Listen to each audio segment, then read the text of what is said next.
হযরত শাহ আব্দুল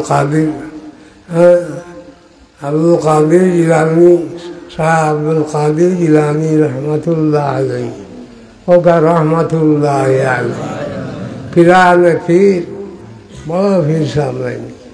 হ্যাঁ, তার কাছে শয়তান আইছে, শয়তান আইয়া আপনি খবর আপনি অত কষ্ট করতরা, এবাদত বন্দেগি নমাজ ভাষণ পড়িতরা, অজু গোসল করতরা। নমাজ পড়তে কষ্ট লাগে না নি? অজু গোসল করা লাগে, এর বাদে আপনার মসজিদে যাওয়া লাগে, জমাতে পড়া লাগে, এটা অত কষ্ট করতরা। আর আপনি কষ্ট করুক কেন?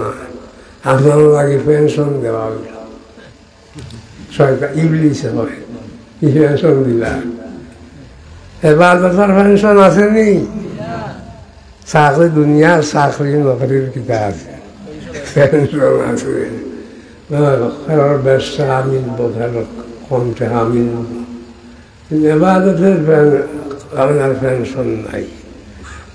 অল্প সময় পর্যন্ত আপনার রু আইসে না, মৃত্যুর আগ পর্যন্ত এখন ঘরে দাঁড়াইয়া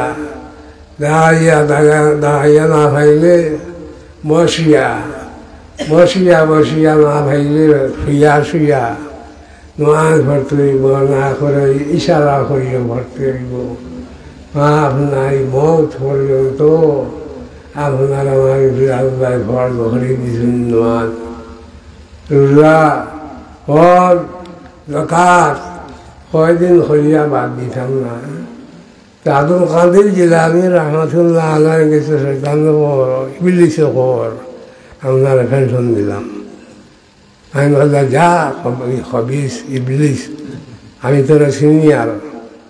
কইছেন লা হাওলা ওয়ালা কুওয়াতা ইল্লা বিল্লাহিল আলিয়্যিল আযীম।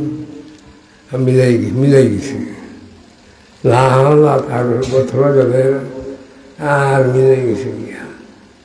একটু পরে আবার আইছে, আইয়া কইল, যাও আপনার আসবে, আপনার ইলমে বাঁচাইছে।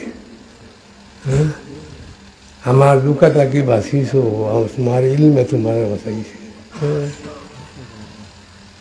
ও কইলা বললে আরো দুঃখা দের, ইলমে বাঁচায়নি না আল্লাহ বাঁচায়? হ্যাঁ বাঁচায় আল্লাহ। ইলমে বাঁচাইতে পারতো নাই, মালে বাঁচাইতে পারতো নাই, ইজের সম্বন্ধে বাঁচাইতে পারতো নাই, বাঁচানো আল্লাহ। ও কইলা তুমি আরো দুঃখা দেরে, আমার ইলম দেখারে, আমার ইলমে মিলে আমার বাঁচাইছে, আমার আল্লাহ বাঁচাইছে। ইলমে বাঁচাইতে পারে না, ইলমে হেফাজত করে, বাঁচানো আল্লাহ রাব্বুল আলামিন। فسبح بحمد ربك وكن من الساجدين।